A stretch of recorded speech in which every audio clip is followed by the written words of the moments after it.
itong area na to ang lalagyan ng solar. So siguro sa update natin, kung sana sa pag natapos na to, makapunta tayo at makuha na natin ng video. Nandito tayo ngayon sa lugar ng Valenzuela. Ayan po sila engineer, ang ating mga kayaw-yaw, no? So maglagay sila ng solar dito sa taas. Ayan. So dyan sa taas na yan. And yun, may dala namin yung materials para po sa kanilang gagamitin. So maganda sana umakit doon. Akit ako, try ko kung makakit tayo doon, no? Ito kasamahan mo si Kayaw-Yaw at mag-ingay dito sa Valenzuela. So nandyan na po ang ating mga gamit. Ito na yung lahat na gagamitin doon sa taas. So yung mga solar, nandyan na. Wala pa. So ito pa lang. So frame pa lang. So yan yung frame ang ilalagay sa taas. So ngayon, try natin umakyat doon, no? Akyat ako doon sa taas. Try natin. Ito yung mga frame, no? So iakyat yan mamaya sa taas. Akyat sa taas. Ito.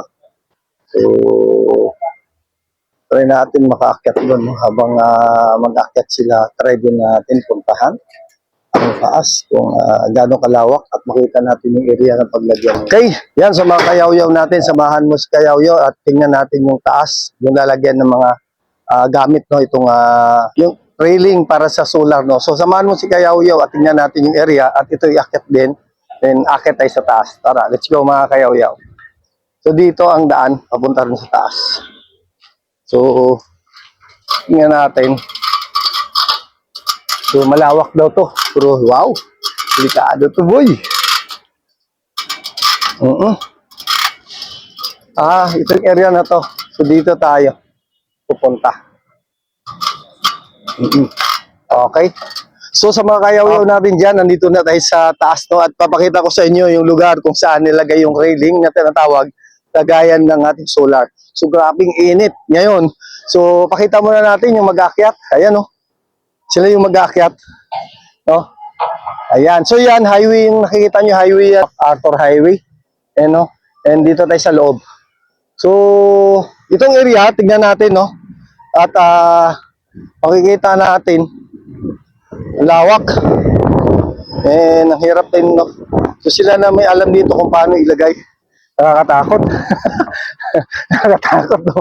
So dito, itong area na to ang lalagyan ng solar. So siguro sa update natin, kung sana sa pag natapos na to, makapunta tayo at makuha na natin ng video. Kaya sa mga company na magpa-install, no, pwede kayong mag-comment sa ating video. So dito ang lawak, di ba? Yun yung lalagyan ng solar, yan. So hanapan nila yung pwesto. So mag-assemble muna sila. And ito yung inaakyat nila ngayon, yung mga gamit. And yan, nandahan nila akyat. And dito na area, talagang painit. Kaya maganda to maglagay ng solar, no? Dito makikita natin yung highway. MacArthur Highway yan. Hirap umakyat. And then mga, siguro bababa natin, grabing init eh, no? Yan po ang paglalagyan nila. So, pag hindi ka sanay rito, sunog ka at isa pa. At ang hirap umakyat, no? And abangan na lang natin pag natapos na to, makapunta tayo rito para makakuha ng video. Alright?